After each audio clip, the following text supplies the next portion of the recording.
افتؤمنون ببعض الکتاب وتکفرون ببعض فما جزاء من يفعل ذلك منكم الا خزي في الحياة الدنيا ويوم القيامة يردون الى اشد العذاب وما الله بغافل عما تعملون.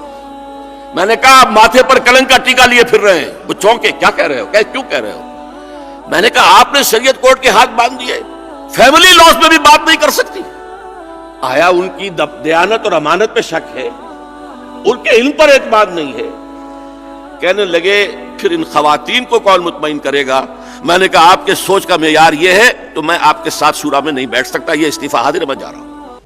رباه عفوك إني للنور مدت يداي نزعت أسرار قلبي. میں درخواست کرتا ہوں امیر تنظیم اسلامی داعیے تحریک خلافت پاکستان محترم جناب ڈاکٹر اسرار احمد صاحب سے کہ وہ اپنا خطبہ صدارت پیش فرمائیں. نحمده ونصلي على رسوله الكريم اما بعد فقد قال الله تبارك وتعالى كما ورد في سورة الشورى اعوذ بالله من الشيطان الرجيم بسم الله الرحمن الرحيم شرع لكم من الدين ما وصى به نوحا والذي اوحينا اليك وما وصينا به ابراهيم وموسى وعيسى ان اقيموا الدين ولا تتفرقوا فيه صدق الله العظيم. وقال الامام مالک رحمہ اللہ لن يصلح آخر هذه الامة الا بما صلح به اولها او كما قال عليه الرحمة. رب اشرح لي صدري ويسر لي امري واحلل عقدة من لساني يفقهوا قولي. محترم علماء کرام, مہمانان گرامی, معزز سامعین, محترم خواتین, میرا جو عنوان ہینڈ بلز میں دیا گیا تھا گفتگو کا وہ ہے پاکستان میں نظام خلافت کے قیام کا آخری مرحلہ. وہ آخری مرحلہ کس طور سے آئے گا اسے سمجھ لیجئے کہ دو امکانی راستے ہیں. پہلا راستہ جو ایک بہت بڑے اگر کے ساتھ مشروط ہے, اے بگ اف, لیکن وہ راستہ آئینی ہوگا, بغیر خون خرابے کے ہوگا, سہج انداز سے ہوگا, تدریج کے ساتھ ہوگا. لیکن اگر وہ بہت بڑا اگر پورا نہ ہو سکے تو پھر دوسرے راستے کے سوا کوئی چارہ نہیں رہ جائے گا. وہ پہلا راستہ آئینی کیا ہے؟ خلافت کے جو آئینی تقاضے ہیں وہ پاکستان کی 53 سالہ جو زندگی ہے اس میں بہت حد تک پورے ہو چکے ہیں. خلافت کا اصل اصول ہے اللہ کی حاکمیت. وہ ہمارے دستور میں ثبت ہو چکی ہے قرارداد مقاصد کی شکل میں کہ حاکمیت اللہ کے لیے, ان الحکم الا للہ. یہ پہلا تقاضا تھا جو پورا ہو چکا اور قیام پاکستان کے 2 سال کے اندر اندر پورا ہو گیا. اس حاکمیت خداوندی کے نفاذ کا دوسرا جو مرحلہ ہے وہ بھی نظری طور پر دستور پاکستان میں طے پا چکا ہے. دفعہ 227 میں یہ لکھ دیا گیا, No legislation can be done here repugnant to the book of Allah and the practice of his messenger. میں سمجھتا ہوں کہ یہ حاکمیت الہی کی تنفیذ کا جو عملی تقاضا ہے وہ اس دفعہ سے پورا ہو جاتا ہے, بشرطے کہ یہ آپریٹو ہو, اس پر عمل کیا جائے. تیسرا بہت بڑا مرحلہ وہ تھا کہ جو ضیاء الحق مرحوم کے دور میں طے پا گیا کہ یہ مسئلہ کہ کوئی شے خلاف کتاب و سنت ہے یا نہیں, اس کا فیصلہ کون کرے گا؟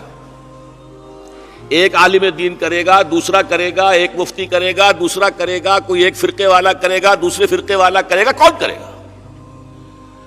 یہ مسئلہ جو ہے عملی طور پر تو اس کی بہترین شکل ہو سکتی ہے اس میں انہوں نے طے کر دیا, اور وہ یہ کہ یہ کام عدلیہ کا ہے. جب دستور میں یہ لکھا ہوا ہو کہ اس ملک کے اندر اصول یہ ہے کہ کوئی قانون کتاب و سنت کے منافی نہیں کیا جا سکتا, دستور کی کسٹوڈین اور امین عدلیہ ہوتی ہے, دی ہائر جوڈیشری. اب یہ اس کا کام ہے, لیکن چونکہ ہمارے ہاں جو عام جوڈیشری ہے اس میں علماء نہیں ہے, عام ججز جو ہے وہ شریعت سے واقف نہیں ہے، لہذا ایک اسپیشل کورٹ قائم کی گئی، وہ ہے فیڈرل شریعت کورٹ۔ اسے اختیار دیا گیا کہ اگر کسی شے کو وہ فیڈرل شریعت کورٹ جس میں علماء بھی موجود ہیں اگر وہ قرار دے دے کہ یہ کتاب و سنت کے منافی ہے، وہ نل اینڈ وائڈ ہو جائے گی شے، اور صرف چند مہینے کی مہلت دی جائے گی۔ اگر کوئی مرکزی حکومت کا معاملہ ہے تو مرکزی حکومت کو، اور اگر کوئی پروونشل میٹر ہے تو صوبائی حکومت کو، کہ اتنی مدت کے اندر اندر 4-6 مہینے کے اندر اندر آلٹرنیٹ لیجسلیشن کر لی جائے، ورنہ وہ خلا پیدا ہو جائے گا، اس کی ذمہ داری آپ پر ہوگی، ورنہ فلاں تاریخ کو یہ قانون نل اینڈ وائڈ ہوگا۔ میرے نزدیک دستوری اعتبار سے خلافت کے تمام تقاضے ان 3 دفعات میں پورے ہو گئے۔ بدقسمتی کیا ہے؟ ایک تو ابھی آپ نے جنرل عباسی صاحب سے بات سنی، ہمارے جسٹس نسیم حسن شاہ صاحب، انہوں نے ہی یہ فیصلہ دے دیا کہ قرارداد مقاصد بھی بس ایک دفعہ ہے دستور کی، یہ نہیں کہا جا سکتا کہ یہ پورے دستور پر حاوی ہے۔ اس سے آگے بڑھ کر آپ نے 227 الف کو غیر مؤثر کر دیا، اس لیے کہ اس کے بارے میں کچھ طے نہیں کیا گیا، صرف سوائے اس کے کہ یہ معاملہ کاؤنسل آف اسلامک آئیڈیالوجی کے سپرد رہے گا، وہ جائزہ لیتی رہے گی اور رپورٹیں پیش کرتی رہے گی۔ آگے کچھ لکھا نہیں گیا کہ ان رپورٹوں کا کیا حشر ہوگا، ان کی تعمیل ہوگی نہیں ہوگی، کتنی مدت میں ہوگی، کوئی شے نہیں، گویا کہ غیر مؤثر۔ اور تیسرا عظیم ترین کام جو کیا تھا ضیاء الحق صاحب نے، اسے انہوں نے غیر مؤثر کر دیا۔ اس فیڈرل شریعت کورٹ کو 2 ہتھکڑیاں پہنا دیں، 2 بیڑیاں اس کے پاؤں میں ڈال دیں، وہ نہ چل سکے نہ ہاتھ اٹھا سکے۔ دستور پاکستان تم سے ماورا ہے، اس کے بارے میں تم کوئی فیصلہ نہیں دے سکتے۔ جوڈیشل پروسیجرل لاز تمہارے دائرے سے خارج ہیں، نہ تم ضابطۂ دیوانی کے بارے میں بات کر سکتے ہو اور نہ ضابطۂ فوجداری کے بارے میں۔ مالی معاملات بھی 10 برس تک تمہارے دائرے سے خارج ہیں۔ وہ تو 10 برس والی ہتھکڑی کھل گئی، وہ ٹائم بم کی طرح آخر ایک وقت میں کھل جانا تھا۔ تب وہ فیڈرل شریعت کورٹ نے فیصلہ دیا کہ بینک انٹرسٹ اور کمرشل انٹرسٹ بھی ربا ہے اور حرام ہے، ورنہ اس سے پہلے وہ بات کر ہی نہیں سکتی تھی۔ اس سے بھی آگے بڑھ کر یہ کہ مسلم فیملی لاز کے بارے میں بھی یہ کورٹ کوئی رائے نہیں دے سکتی۔ انا للہ و انا الیہ راجعون۔ دیکھیے، نوٹ کیجئے، میں ویسے ایک عملی اعتبار سے اس ملک میں جسے سیاسی میدان کہہ لیا جائے، ملی میدان کہہ لیا جائے، قومی میدان کہہ لیا جائے، کم سے کم 35 برس سے ہمہ وقت ہوں۔ میں نے کسی سیاسی اکھیڑ پچھاڑ میں کبھی کوئی حصہ نہیں لیا۔ میرے پیش نظر تھا نظام بدلنا، لہذا کوئی انتخابی عمل، گاؤں آمد کے خررفت یا خررفت کے گاؤں آمد، اس سے میں نے کبھی کوئی دلچسپی نہیں لی۔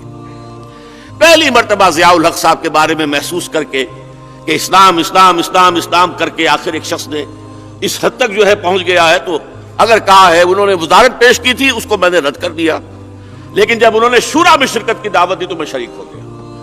لیکن 2 مہینے کے اندر معلوم ہو گیا کہ he doesn't mean any business at all۔ وہ تو صرف امریکن پبلک اوپینین کو دکھانا ہے کہ میری حکومت خالص فوجی حکومت نہیں ہے، بلکہ اس کے ساتھ سویلینز بھی ہیں، اس لیے وہ ایک شو پیس بنا کر شورا کو رکھ دیا گیا ہے۔ 2 مہینے کے بعد میں استعفیٰ دے کر اور واپس آ گیا، اور میری جو ملاقات ہوئی تھی 5 جولائی سن 82 کو یہی لاہور کے گورنمنٹ ہاؤس میں نے ان سے اسی فیڈرل شریعت کورٹ کے بارے میں بات کی۔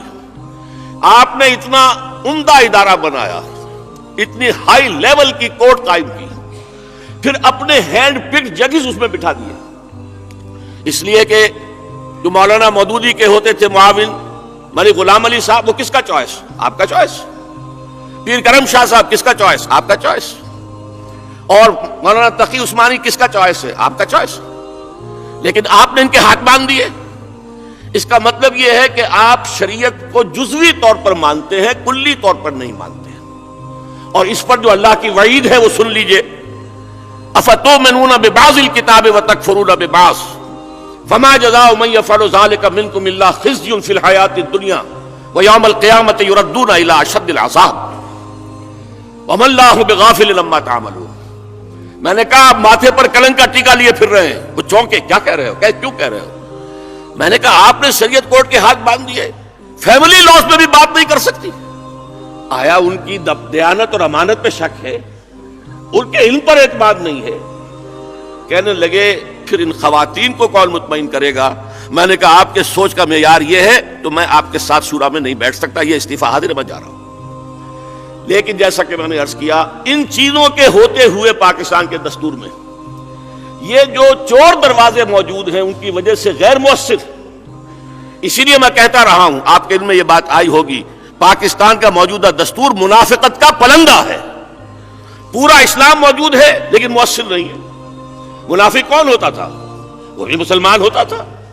عبداللہ ابن ابی کی بھی نماز جنازہ حضور نے پڑھائی ہے صلی اللہ علیہ وسلم، قانوناً مسلمان ہوتا تھا۔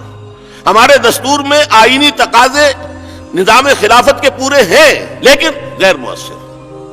یہی وجہ ہے کہ جب 1997 کے الیکشن کے نتیجے میں مسلم لیگ کا احیاء ہو گیا اور بہت ہی بڑا مینڈیٹ جو ہے حاصل ہوا، اور پھر خاندان بھی وہ تھا کہ جس کے ہاں کم سے کم روایتی مذہب موجود ہے، نماز روزہ موجود ہے، تو توقع ہوئی کہ شاید اللہ تعالیٰ کو اس آسان راستے سے، اس آئینی راستے سے شاید اس ملک کے اندر اسلام کے نفاذ کی اللہ تعالیٰ کو اب یہ راستہ پسند آ گیا ہے۔ تب میں نے خط لکھا تھا میاں محمد شریف صاحب کو، جس کے نتیجے میں وہ اپنے تینوں بیٹوں کو لے کر میرے پاس آ گئے، پختہ وعدے کیے۔ میں نے کہا دستور میں یہ چور دروازے بند کر دو، اس شریعت کوڈ کے دائرہ کار پر جتنی تحدیدات ہیں، لیمیٹیشن ختم کرو، اس لیے کہ دین تو ادخلوا فی السلم کافہ کا مطالبہ کرتا ہے، اسلام میں داخل ہونا ہے پورے کے پورے ہو جاؤ۔ سود کا انسداد کلی بیرونی اور اندرونی، یہ آپ پختہ وعدہ کریں۔ اور سب نے کہا، چاروں نے، تینوں بیٹے ساتھ تھے، میاں نواز شریف بھی، میاں عباس شریف بھی، میاں شہباز شریف بھی، اور ان کے والد بزرگوار بھی تھے میاں محمد شریف بھی، پختہ وعدے کیے۔ اس کے بعد کچھ 6 مہینے گزر گئے، کچھ نہیں، باقی سب کام ہو رہے ہیں۔ وہ اپنے جو بھی ضروری تقاضے تھے، اپنی قوت کو اور اپنے اقتدار کو مستحکم کرنے کے لیے ایک ایک کر کے قدم اٹھائے، اس کا ذکر ہی نہیں۔ دوبارہ میں نے پھر انہیں خط لکھا، بلکہ اشتہار دیا اخبار میں کہ انہیں جو ہارٹ اٹیک ہوا تھا میاں شریف صاحب کو، اس سے وہ جب کچھ شفا یاب ہو کر آئے انگلینڈ سے، تو میں نے کہا شاید اللہ نے ابھی مہلت دی ہے آپ کو، اور اس زندگی کو آپ سمجھیے کہ ایک موقع پھر اللہ نے آپ کو دے دیا۔ پھر وہ تینوں بیٹوں کو لے کر آ گئے، پھر پختہ وعدے کیے۔ اور سود کے بارے میں تو مجھ سے کہنے لگے شہباز شریف کہ 3 سال کی مدت چاہیے اس کے کامل انسداد کے لیے۔ میں نے کہا نہیں، 1 سال کی مدت بھی کافی ہے ٹرانزیشن کے لیے۔ میاں شریف نے کہا نہیں، 6 مہینے کے اندر ختم کرو، اور سب نے کہا ہم کریں گے۔ بدقسمتی میری بھی، بدقسمتی اس ملک کی، بدقسمتی سب سے بڑھ کر اس خاندان کی کہ جنہوں نے یہ موقع گنوایا ہے اپنے ہاتھ سے، اور پھر بعد میں 15ویں ترمیم لائے بھی ہیں تو ایسی شکل میں جو ہرگز قابل قبول نہیں تھی۔ وہ سارے اقتدار کے دائرے تو وہ پہلے ہی جو ہے اپنی ذات میں مرتکز کر چکے تھے، اب شریعت میں بھی کیا منکر ہے اور کیا جو معروف ہے اس کا فیصلہ بھی اپنے ہاتھ میں لینا چاہتے تھے۔ نہ کسی شریعت کوڈ سے کوئی تعلق، نہ علماء سے کوئی تعلق۔ یہ وہ ہے معاملہ کہ جس کی وجہ سے ابھی تک ہماری گاڑی رکی ہوئی ہے۔ اب ایک اگر ہے، وہ جو میں نے کہا تھا ہے بہت بڑا اگر اس ملک کی تمام دینی جماعتیں، اگر اللہ انہیں توفیق دے، اگر وہ اقتدار کی سیاست سے کنارہ کش ہو جائیں، انتخابی سیاست کے میدان کو چھوڑ دیں، سیکولر جماعتوں کے ساتھ کسی شکل میں کوئی اتحاد، کوئی اشتراک عمل نہ کریں، اور صرف حکومت سے مطالبہ کرنے کے لیے جمع ہو جائیں کہ یہ تقاضے پورے کرو، دستور کے اندر جو چور دروازے بند کرو، سود کو ختم کرو، یہ کام کرنے کے لیے میدان میں اگر جماعتیں آ جائیں، ان کا کوئی متحدہ محاذ بن جائے، میں سمجھتا ہوں چند دن کی بات ہے۔ لیکن ہے بہت بڑا بہت بڑا اگر جماعتیں جو ہے در حقیقت اس کام کے لیے تیار نہیں، اس لیے کہ اس ملک میں کچھ اقتدار کے چھیچڑے بھی لٹکے ہوئے ہیں۔ اگر آپ الیکشن کا، ابھی تو بلدیاتی آیا ہے، اس سے اگلا بھی مرحلہ آئے گا، وہ سب اپنے جو ہے لنگر لنگوٹے کس کر اس کے لیے تیاری کر رہے ہیں، نگاہیں سب کی اس پر رکھی ہوئی ہیں۔ لہذا یہ تو مارک ٹائم ہے جو ہو رہا ہے مختلف دینی جماعتوں کی طرف سے۔ لیکن یہ ہے کہ اگر میں یقین کے ساتھ کہتا ہوں، آپ نے دیکھا اس ملک کے اندر ابھی ہوا ہے، یہ اسی چیف ایگزیکٹو نے اپنا تھوکا ہوا چاٹا ہے، جبکہ توہین رسالت کے قانون کے ضمن میں ذرا سا قدم پیچھے ہٹنے لگا تھا، اور اس کے بعد لاہور میں ایجیٹیشن ہوا اور پھر انہیں اپنا قدم واپس لینا پڑا، پھر آگے بڑھ گئے۔ اور امریکہ میں بھی کہا گیا یہ تو بڑا کچا اور بودا آدمی ثابت ہوا، ایک چھوٹا سا قدم اٹھایا تھا، اس میں بھی پیچھے ہٹ گیا۔ واقعہ یہ ہے کہ اگر دینی جماعتیں جمع ہو کر یہ مطالبہ کریں تو چند دن کی بات ہے کہ یہ مطالبہ انہیں ماننا پڑے گا، اس کے سامنے انہیں سر جھکانا پڑے گا، اور اگر یہ ہو جائے تو یوں سمجھئے دی بال ول بی سیٹ رولنگ، اب وہ گیند چل پڑے گی، اور بڑے تدریج کے ساتھ، سہج انداز میں تدریج کے ساتھ اسلامائزیشن آف لاز کا معاملہ ہو جائے گا۔ دستوری تقاضے تو پہلے ہی پورے ہیں، قانون کی تنفیذ جو ہے اگلا مرحلہ، وہ میرے نزدیک پرامن، تدریجی، سہج اور پرامن انداز میں اس طریقے سے پورا ہو سکتا ہے۔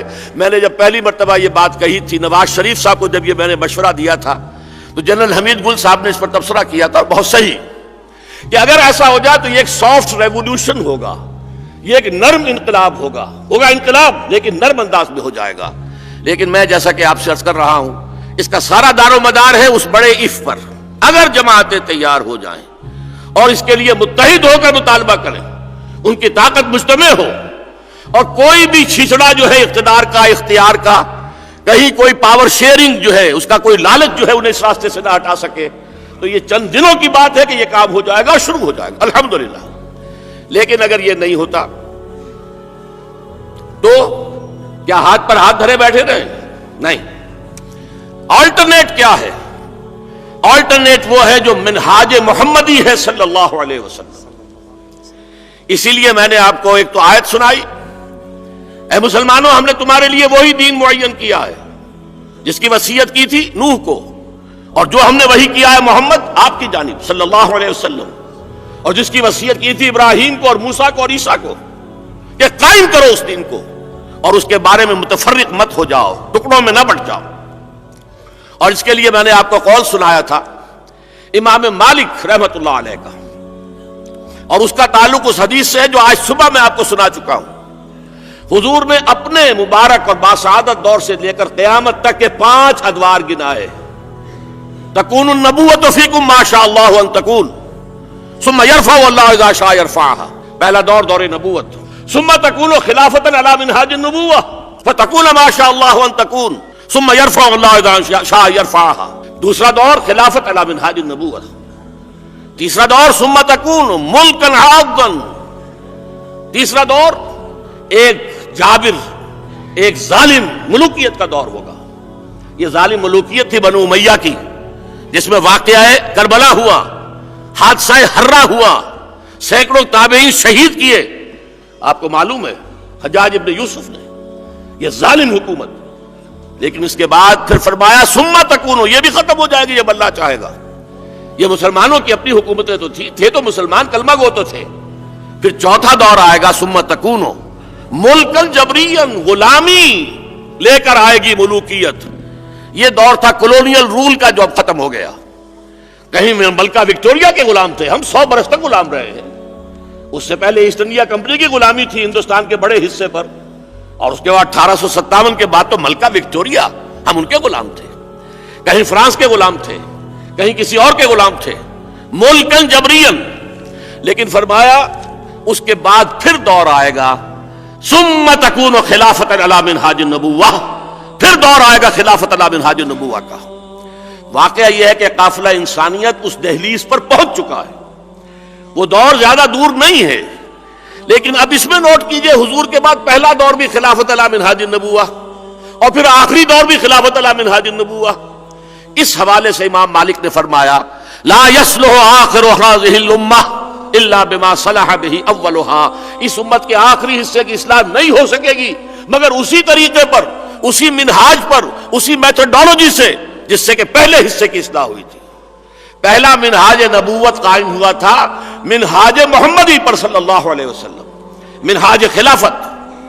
پہلا دور جو ہے خلافت علی منہاج النبوۃ کا، وہ تو منہج انقلاب نبوی کی بنیاد پر قائم ہوا۔ اب اسی راستے سے دوبارہ خلافت کا نظام قائم ہوگا۔ وہ راستہ کیا ہے؟ دیکھیے، اگرچہ میں نے اس پر 400 صفحے کی کتاب بھی لکھی ہے، 2 گھنٹے 3 گھنٹے 5 گھنٹے کے میرے ویڈیوز آڈیوز بھی موجود ہیں۔ اس وقت مجھے چند منٹوں میں بات جمع کرنی ہے۔ پہلی بات، ایمان حقیقی دلوں میں پیدا کرو۔ آج جو ہمارے پاس ہے وہ ایمان قلبی نہیں ہے، یقین والا ایمان نہیں ہے۔ یقین والا ایمان ہمارے پاس ہوتا تو ہم ذلیل و خوار نہ ہوتے۔ وَلَا تَهِنُوا وَلَا تَحْزَنُوا وَأَنْتُمُ الْأَعْلَوْنَ إِن كُنتُم مُؤْمِنِينَ۔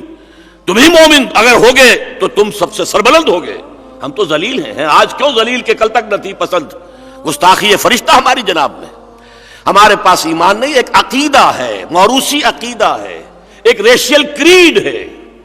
پہلے ایمان کا احیاء کرنا ہوگا، دلوں میں اس یقین کی جوت جگانی ہوگی.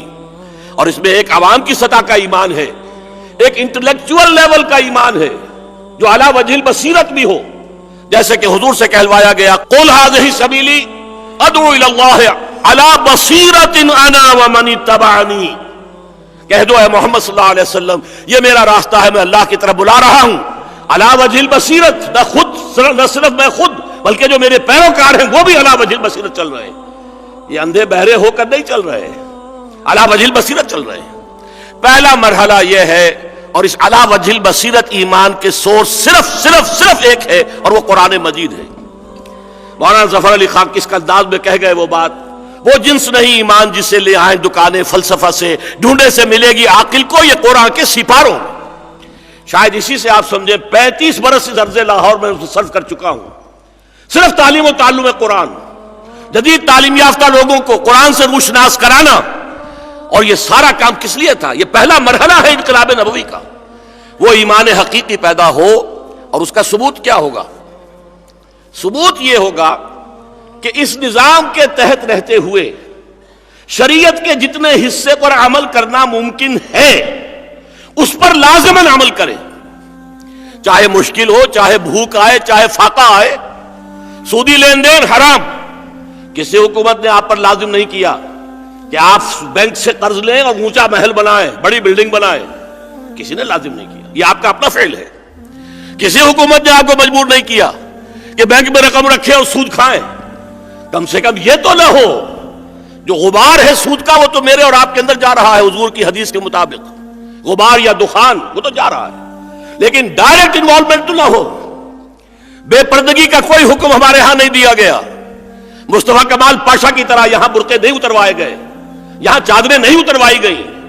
پھر اگر اتاری ہیں تو کیوں اتاری ہیں؟ کس نے اتروائی ہیں؟ ہم نے خود.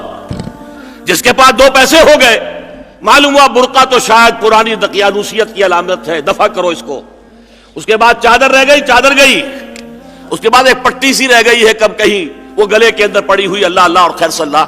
اور یہ ہے اس قوم کی نوجوان لڑکیوں کا یہ پردہ ہے، یہ حجاب ہے. انا للہ و انا الیہ راجعون. یہ کس نے نافذ کیا؟ میں نے صرف 2 باتوں کا اشارہ کیا ہے. اپنی معاش اور اپنی معاشرت میں سے حرام چیز کو اگر آپ نہیں نکالتے، ٹھیک ہے فاقہ آ جائے کوئی بات نہیں. صحابہ سے کہا گیا تھا وَلَنَبْلُوَنَّكُمْ بِشَيْءٍ مِّنَ الْخَوْفِ وَالْجُوعِ وَنَقْصٍ مِّنَ الْأَمْوَالِ وَالْأَنفُسِ وَالثَّمَرَاتِ وَبَشِّرِ الصَّابِرِينَ. یہ تو آئیں گے، امتحانات آئیں گے، تمہیں ہم فاقے سے بھی آزمائیں گے اور جان و مال کے نقصانات سے بھی آزمائیں گے. اور یہ تو جب تک ان آزمائشوں سے نہیں گزرو گے تم ہماری مدد کے مستحق نہیں قرار پاؤ گے.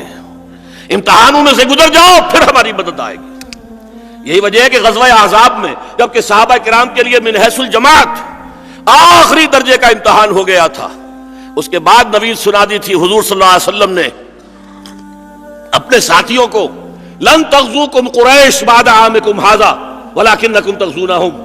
بس اب اللہ کی مدد آئے گی، اب قریش تم پر دوبارہ حملہ آور نہیں ہو سکتے، اب تمہاری طرف سے انیشیٹو ہوگا. اسی سال میں حضور نے عمرے کا سکینیت کی گئے ہیں اور صلح حدیبیہ ہو گئی. اللہ نے کہا انا فتحنا لک فتحا مبینا. بہرحال پہلا مرحلہ یہ ہے حقیقی ایمان کی جوت جگانا دلوں میں، جس کا ثبوت یہ ہوگا کہ شریعت کے جس دائرے میں اس وقت عمل ہے، چور کا ہاتھ ہم نہیں کاٹ سکتے، زانی کو ہم سنسار نہیں کر سکتے جب تک کہ نظام کی سطح پر فیصلہ نہ ہو جائے، لیکن جو کام ہم کر سکتے ہیں وہ تو کریں. اگر یہ بھی نہیں کرتے تو مجرم ہم ہیں. دوسرا مرحلہ یہ ہے ایسے لوگ اب جمع ہوں، ایک قوت بنے، جماعت بنے. ید اللہ علی الجماع لا اسلام الا بالجماع. یہ تو حضرت عمر کا قول ہے رضی اللہ تعالی عنہ، آج صبح آپ کو سنایا گیا ہے. اب میں معذرت سے عرض کروں گا کہ اس وجہ سے کہ ہم اس پر پورے نہیں اترتے ان حدیثوں کو ہم اٹھا کر پھینک دیں. حدیث مسلم شریف کی ہے من مات ولیس فی عنقہ بیعۃ مات میتۃ جاہلیہ. کیا آپ اٹھا کر پھینک دیں گے صرف اس دلیل کے بنا پر کہ پھر ہم کون، ہم تو سب کے سب کافر ہو گئے؟ پھر اگر نتیجہ نکل رہا ہے تو اس کفر سے نکلنے کی کوشش کیجیے، یہ نہیں کہ اس کو جواز بنا لیا جائے اس کفر کے اندر رہنے کا. مسئلہ کیا ہے؟ الجماعت صرف وہ جماعت تھی جو حضور کے زمانے میں تھی اور زیادہ سے زیادہ خلافت راشدہ میں. وہ الجماعت تھی کہ من شذ شذ فی النار، جو اس جماعت سے علیحدہ ہوا وہ جہنمی. اس کے بعد سے آج تک کوئی الجماعت نہیں ہے. جو اپنے آپ کو الجماعت کہے وہ کافر، اس لیے کہ الجماعت کا مطلب کیا ہے؟ گویا کہ اس کا امیر نبوت کا مدعی ہے. نبی کی جماعت ہوتی ہے کہ جو الجماعت ہو، یا خلافت علی منہاج النبوہ جو ہے وہ دعویٰ کر سکتی ہے الجماعت کا. الجماعت کا مراد مراد یہ ہوتا ہے کہ جو میرے اندر ہے وہ ہے مسلمان، جو ہم سے باہر ہے وہ کافر ہے. اگر کوئی مسلمان جماعت یہ دعویٰ کرے بہت بڑی گمراہ، واللہ ضلالا بعیدا، کسے باشد. یہ نہیں ہے. اصل میں اب ہم جماعتیں ہیں، الجماعت نہیں ہے. لیکن یہ ہے کہ اس دین کو قائم کرنے کے لیے محنت کرنی ہوگی، جدوجہد کرنی ہوگی. یہ محنت افراد کے ذریعے نہیں ہوتی، جماعتوں کے ذریعے ہوتی ہے. یہ ساری جماعتیں ہیں. جو بھی جماعت آپ کے خیال میں بہتر ہے، جو جماعت بھی آپ کے خیال میں اپنی میتھڈالوجی کے اعتبار سے منہج انقلاب نبوی سے قریب ترین ہے، جس جماعت کی قیادت کے قریب ہو کر آپ کو کچھ خلوص اور اخلاص کی خوشبو آئے، اس پر شامل ہونا آپ پر فرض عین ہے. اگر نہیں تو آپ کی زندگی اسلامی زندگی نہیں ہے. اس لیے کہ طاغوت سے کفر جو ہے وہ ایمان کی شرط اول ہے. فمن یکفر بالطاغوت ویؤمن باللہ فقد استمسک بالعروۃ الوثقی. اس کے خلاف جہاد آپ کے ایمان کی شرط لازم ہے. انما المؤمنون الذین آمنوا باللہ ورسولہ ثم لم یرتابوا وجاہدوا باموالہم وانفسہم فی سبیل اللہ اولئک هم الصادقون. اس کے بغیر تو ایمان ہے ہی نہیں. لہذا کسی نہ کسی جماعت میں آپ کو ہونا چاہیے. اور اگر کوئی جماعت آپ کے پیمانے پر معیار پر پوری نہیں اترتی، خود کھڑے ہو جائیے. کسی کے پاس پروپرائٹری رائٹس نہیں ہے. جتنی جماعتیں ہیں وہ جماعت اسلامی ہو. مولانا مودودی کو حق تھا، انہوں نے جماعت بنائی. مولانا الیاس کو حق تھا، انہوں نے ایک جماعت ایک کام شروع کر دیا. اور لوگوں کے حق تھے جن کے سامنے جو طریقہ کار آیا انہوں نے اس طریقہ کار کے مطابق جماعت بنا لی. کسی نے اس کو حرام نہیں کہا. یہ جماعتیں بنانا ہرگز حرام نہیں ہے. لیکن یہ ہے کہ آپ بغیر جماعت کے رہنا چاہتے ہیں تو اس کا مطلب ہے بغیر جدوجہد کے رہنا چاہتے ہیں. آپ ڈسپلن کو قبول کرنے کے لیے تیار نہیں. بغیر سمع و طاعت کے ڈسپلن کے یہ کام نہیں ہو سکتا. بہرحال دوسرا مرحلہ یہ ہے، اسی لیے حضور نے فرمایا، یہ حضرت حارث اشعری کی روایت رضی اللہ تعالی عنہ مسند احمد ابن حنبل میں بھی ہے اور جامع ترمذی میں بھی ہے. حضور نے فرمایا انی آمرکم بخمس، مسلمانوں میں تمہیں 5 باتوں کا حکم دے رہا ہوں. اللہ امرنی بہن، اور یہ نہ سمجھنا کہ میں خود دے رہا ہوں، اللہ نے مجھے حکم دیا ہے. بالجماعت والسمع والطاعت والہجرت والجہاد فی سبیل اللہ. 5 ارکان اسلام تمام مسلمانوں کو معلوم، حالانکہ وہ بھی حدیث نبوی ہے. بنی الاسلام علی 5، شہادت اللہ الہ الا اللہ وان محمد رسول اللہ واقام الصلاۃ وایتاء الزکوٰۃ وصوم رمضان وحج البیت. کس کا قول؟ محمد عربی صلی اللہ علیہ وسلم کا. وہی محمد عربی 5 باتیں اور فرما رہے ہیں اور کہتے ہیں تم پر لازم ہے، میں حکم دے رہا ہوں. وہ 5 باتیں ہمیں سے کسی کو معلوم ہی نہیں. کیوں؟ ان کا تعلق ہے دین کو غالب کرنے سے. جب دین کے غلبے کا تصور ہی ذہن میں نہیں تو یہ 5 چیزیں irrelevant ہیں، ان کا کوئی تعلق ہی نہیں، ریلیونس ہی نہیں. لہذا ہمارے ذہنوں سے اوجل، آنکھ اوجل، پہاڑ اوجل. لیکن یہ ہے جماعت. دوسرا مرحلہ اس میں یہ کہ اطاعت امیر، اس اطاعت امیر کے لیے بیعت. اسی بیعت کا حوالہ دیا تھا آج برادران عمران صاحب نے کہ جس شخص کے گلے میں پٹا نہیں ہے بیعت کا، من مات ولیس فی عنقہ بیعۃ مات میتۃ جاہلیۃ. تیسرا مرحلہ کیا ہے؟ یہ جماعت جب تک اتنی کمزور ہے کہ طاقت کے ساتھ کفر کا مقابلہ نہیں کر سکتی، جیسے کہ مکے میں حضور کے 12 برس گزرے، ابھی اتنی طاقت نہیں تھی. ورنہ اللہ کی مدد ظاہر بات ہے اس کے دروازے اس وقت بھی بند نہیں تھے. اللہ پر توکل، ظاہر بات ہے کہ حضور کے توکل میں کوئی کمی نہیں ہو سکتی صلی اللہ علیہ وسلم. لیکن نہیں، کوئی حساب کتاب ہوتا ہے، اسی سے طے کیا جاتا ہے. لہذا 1 اور 10 کی نسبت سے بھی آیا ہے سورہ انفال میں، پھر 1 اور 2 کی ریشو بھی آئی ہے. بہرحال کچھ نہ کچھ حساب کتاب میں بات جب آئے کہ ہاں اب ہمارے پاس اتنی طاقت ہے، سمع و طاعت والے لوگ ہیں، ڈسپلن کے خوگر ہو چکے ہیں، ہم بھی تسلیم کی خو ڈالیں گے، بے نیازی تیری عادت ہی صحیح. اور انہوں نے اپنے وجود پر اللہ کا دین قائم کیا ہے، اپنی معاش اور معاشرت سے حرام کو نکال دیا ہے. پھر ہم چیلنج کریں گے نظام کو. وہ ہوگا نہیں عن المنکر بالید، طاقت کے ساتھ. منکرات کا انسداد اور خاتمہ. ہم چیلنج کریں گے اب یہ حرام کام ہم نہیں ہونے دیں گے یہاں.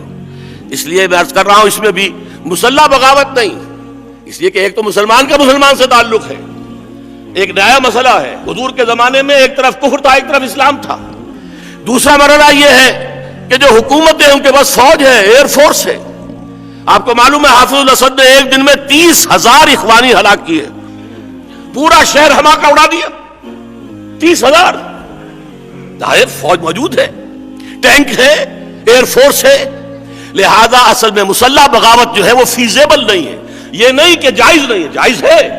امام ابو حنیفہ کا فتویٰ صحیح ہے، درست ہے، جائز ہے، لیکن فیزیبل نہیں، قابل عمل نہیں. غیر مسلح بغاوت، non violent non cooperation, non violent civil disobedience, unarmed revolt, اب ہم ٹیکس نہیں دیں گے، تمہارا یہ کام حرام کے کام ہے، تمہارا سارا نظام حرام کا نظام ہے، یہ کافرانہ نظام ہے، ہم اس کے ساتھ وفاداری نہیں جاری رکھ سکتے. یہ کہہ کر میدان میں آئیں گے. یہ یک طرفہ جنگ ہوگی، گولیاں چلیں گی، لیکن سینوں پر کھائیں گے انشاءاللہ اگر وہ وقت آ گیا. پیچھ نہیں دکھائیں گے، اس لیے کہ شہادت ہے مطلوب و مقصود مومن، نہ مال غنیمت نہ کشور کشائی. یہ ہے وہ آخری مرحلہ. اگر معتدبے تعداد میں لوگ ہوئے اور واقعتاً ان کے خلوص اور اخلاص جو ہے اس میں کمی نہ ہوئی، ان کے نظم میں آپ کو معلوم ہے تھوڑی سی غلطی ہوئی تھی. غزوہ احد میں 35 صحابہ سے غلطی ہوئی، نظم کو ڈھیلا کر دیا، کوئی حرام کام نہیں کیا تھا انہوں نے. لوکل کمانڈر کہتے رہے مت ہلو یہاں سے، لیکن وہ فتح بدل گئی شکست میں. قرآن مجید میں اللہ نے کہا کہ ہم نے تو تم سے اپنا وعدہ پورا کر دیا تھا. وَلَقَدْ صَدَقَكُمُ اللَّهُ وَعْدَهُ إِذْ تَحُسُّونَهُم بِإِذْنِهِ حَتَّىٰ إِذَا فَشِلْتُمْ وَتَنَازَعْتُمْ فِي الْأَمْرِ وَعَصَيْتُم مِّن بَعْدِ مَا أَرَاكُم مَّا تُحِبُّونَ. جب تم ڈھیلے پڑے، تم نے نظم کو توڑا، 35 صحابہ کی غلطی سے فتح شکست میں بدلی. 70 صحابہ شہید ہوئے، انکلوڈنگ اسد اللہ و اسد رسولہ حضرت حمزہ رضی اللہ تعالی عنہ. مصعب بن عمیر جو داعی قرآن بن کے مدینے میں آئے تھے، اور جو بھی انقلاب مدینے میں آیا در حقیقت انہی کی دعوت قرآنی کے نتیجے میں آیا، وہ بھی شہید ہو گئے.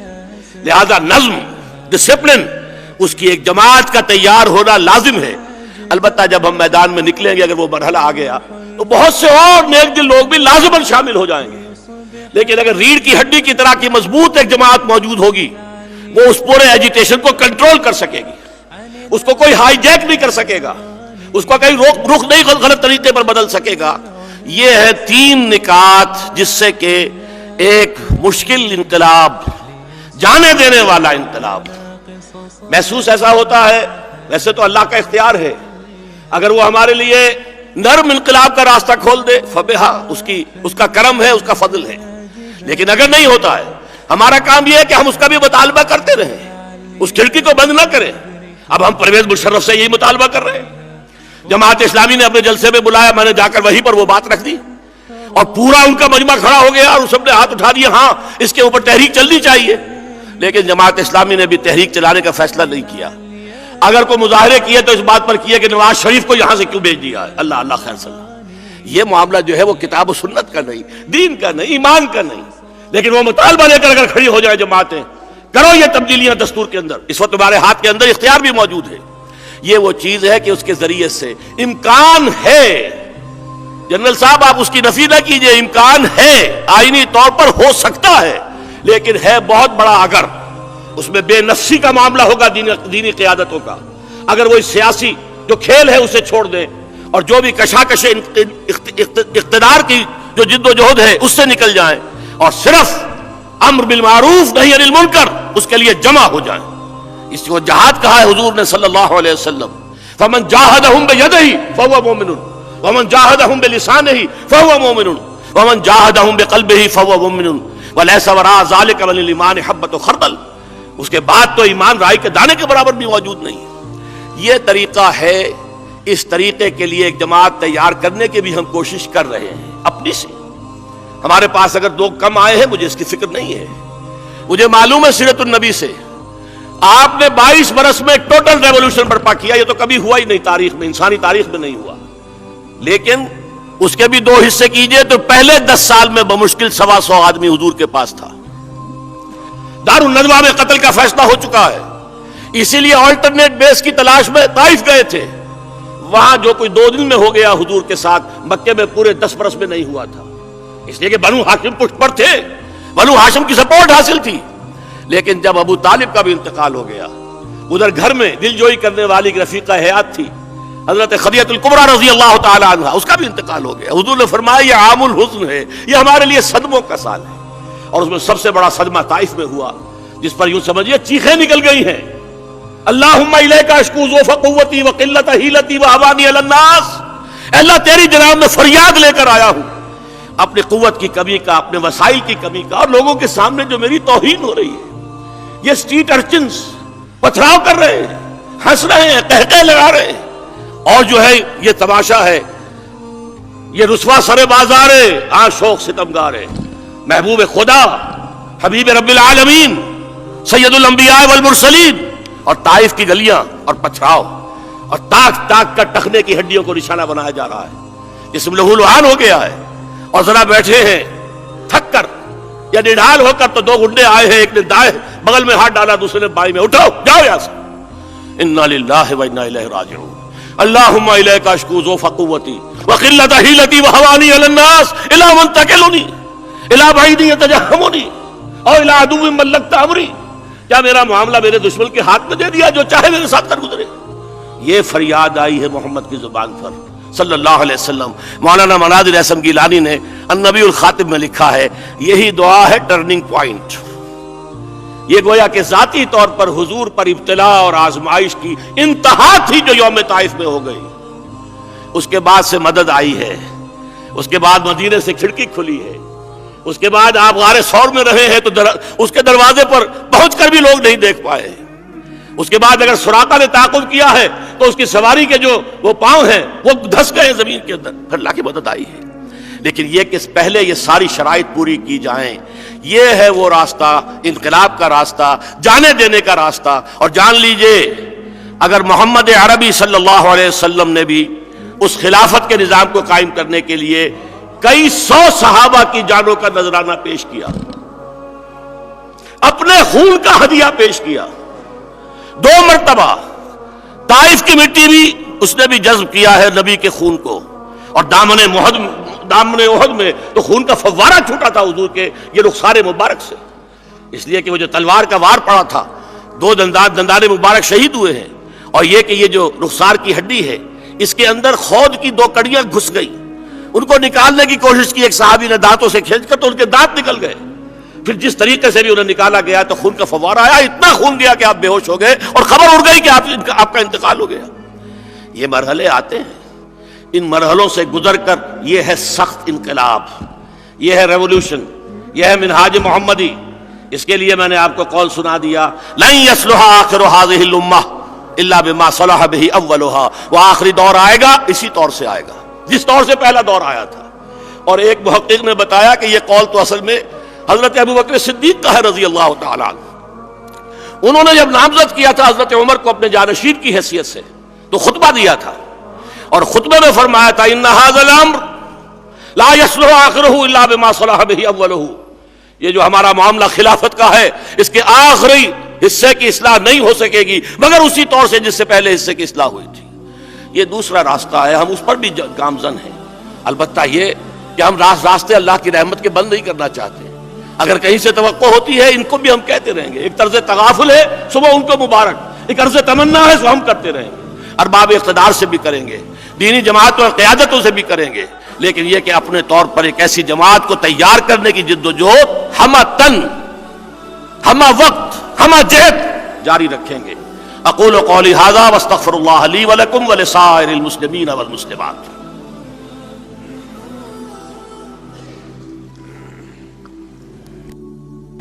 الحمدللہ کہ ہمارا یہ پروگرام پائے تکمیل کو پہنچا. محترم ڈاکٹر اسرار احمد امیر تنظیم اسلامی اور داعیہ تحریک خلافت پاکستان کی دعا پر یہ آج کا پروگرام ہمارا اختتام پذیر ہوگا.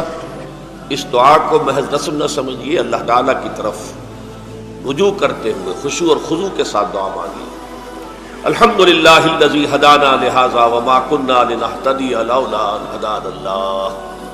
کل شکر، کل ثنا، کل تعریف اس اللہ کے لیے ہے جس نے ہمیں ہدایت عطا فرمائی اور ہم ہرگز ہدایت یافتہ نہ ہو سکتے اگر اللہ ہی ہمیں ہدایت نہ دیتا۔ ربنا لا تزغ قلوبنا بعد اذ ہدیتنا وہب لنا من لدنک رحمۃ انک انت الوہاب۔ پروردگار جو ہدایت تو نے عطا فرمائی ہے اس پر استقامت عطا فرما۔ اے اللہ ہمیں توفیق دے کہ ہم اپنے وجود پر نظام خلافت قائم کریں۔ اے اللہ ہمیں ہمت دے کہ اپنے ملک میں نظام خلافت قائم کریں۔ اللہم وفقنا لما تحب وترضى۔ اے اللہ ہمیں توفیق دے ہر اس کام کی جو تجھے پسند ہے، جس سے تو راضی ہوتا ہے۔ اللہم وفقنا نقیم دینک المتین۔ اے اللہ ہمیں ہمت دے کہ تیرے دین متین کو قائم کریں۔ اللہم وفقنا نقیم نظام الخلافت علی منہاج النبوۃ فی پاکستان اولا وفی کل العالم آخرا۔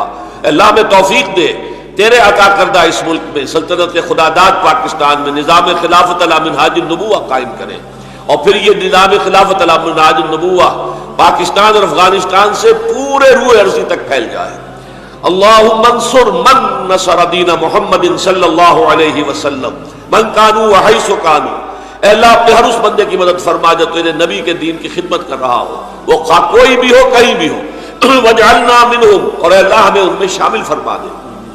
واخذل من اعرض عن دین محمد صلی اللہ علیہ وسلم من کانوا وحیث کانوا، اور اے اللہ ہر اس شخص کو رسوا اور ذلیل اور خوار کر دے جو تیرے نبی کے دین سے روگردانی کرے۔ ومن کانوا وحیث کانوا، کوئی بھی ہو کہیں بھی ہو۔ ولا تجعلنا معهم، اے اللہ کہیں ایسا نہ ہو کہ ہم ایسے لوگوں کے دھوکے میں آ کر ان کے ساتھ شامل ہو جائیں۔ اللہم اغفر لنا ولآبائنا ولأمہاتنا ولجمیع المؤمنین والمؤمنات والمسلمین والمسلمات الاحیاء منهم والاموات انک سمیع مجیب الدعوات۔ اللہم اشف مرضانا مرضى المؤمنین والمؤمنات والمسلمین والمسلمات وصلی اللہ تعالی علی خیر خلقہ محمد وآلہ واصحابہ اجمعین برحمتک یا ارحم